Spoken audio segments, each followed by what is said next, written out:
দোকানের মতো মুচমুচে বিস্কুট তৈরি করুন বাড়িতে। নমস্কার বন্ধুরা, বাঙালি রান্নাঘরে আপনাদের সবাইকে স্বাগত। আজকে আমি করে দেখাবো দোকানের মতো মুচমুচে বিস্কুট। এই বিস্কুট রেসিপি দেখার জন্য ভিডিওটা প্রথম থেকে শেষ পর্যন্ত দেখার অনুরোধ রইল। বিস্কুটের জন্য এখানে আমি নিয়ে নিয়েছি 200 গ্রাম আটা, 100 গ্রাম চিনি, 100 গ্রাম সুজি, 50 গ্রাম নারকেল কুড়ো, 50 গ্রাম সাদা তেল আর 1 গ্লাস দুধ। এবার আমি চিনি বাদ দিয়ে সবকিছু একসাথে ভালোভাবে মিশিয়ে নেব।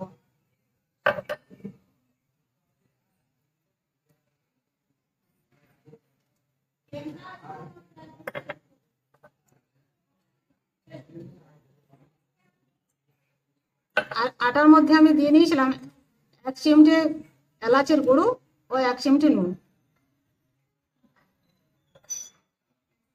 সাদা তেল দিয়ে বেশ ভালোভাবে ময়ানটা দিয়ে নেব।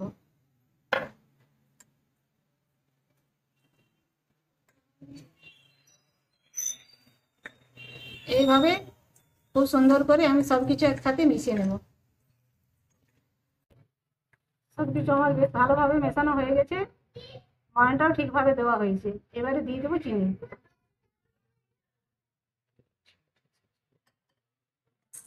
চিনিটাও বেশ ভালোভাবে মিশিয়ে নেব।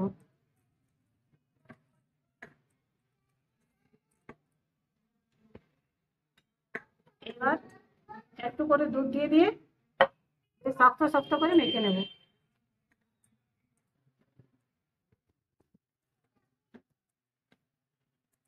এখানে আমি ঠান্ডা দুধ ব্যবহার করেছি, গরম দুধ ব্যবহার করলে চিনিটা গলে যেতে পারে।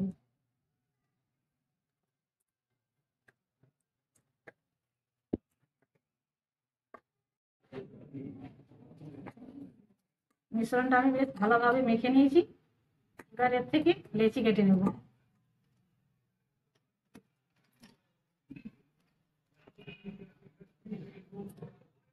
এইভাবে আমি লিচিগুলো কেটে নেব। লিচিগুলো বেশ সমানভাবে কাটতে হবে যাতে বিস্কুটগুলো বড় ছোট না হয়ে যায়। সমস্ত লিচিগুলো আমার কাটা হয়ে গেছে। এবার আমি বিস্কুটগুলো তৈরি করে নেব।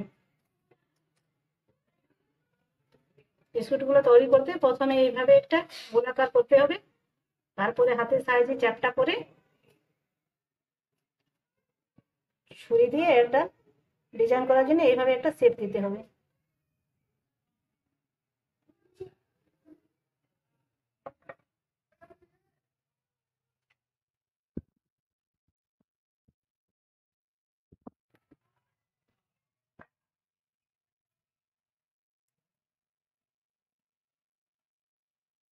এইভাবে করে সমস্ত বিস্কুটগুলো আমি তৈরি করে নেব।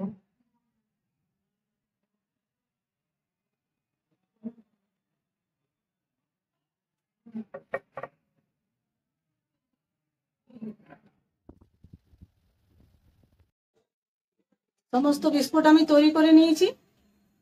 আর এদিকে আমি তেলও গরম করে নিয়েছি। প্রথমে তেলটা হাই হিটে গরম করতে হবে, তারপরে লো ফ্লেমে বিস্কুটগুলো ভাজতে হবে।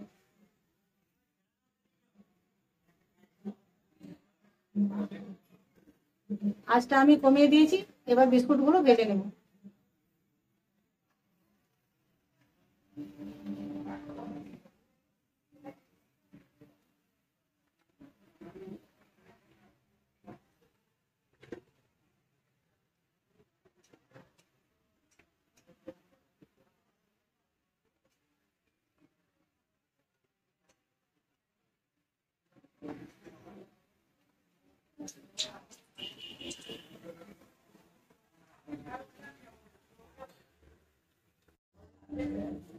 বিস্কুটগুলো আমার ভাজা হয়ে গেছে। এবার তেল থেকে তুলে নেব।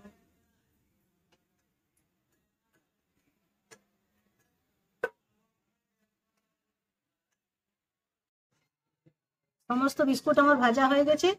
এরকম বিস্কুট করে আপনারাও বাড়িতে স্টোর করে রাখতে পারেন।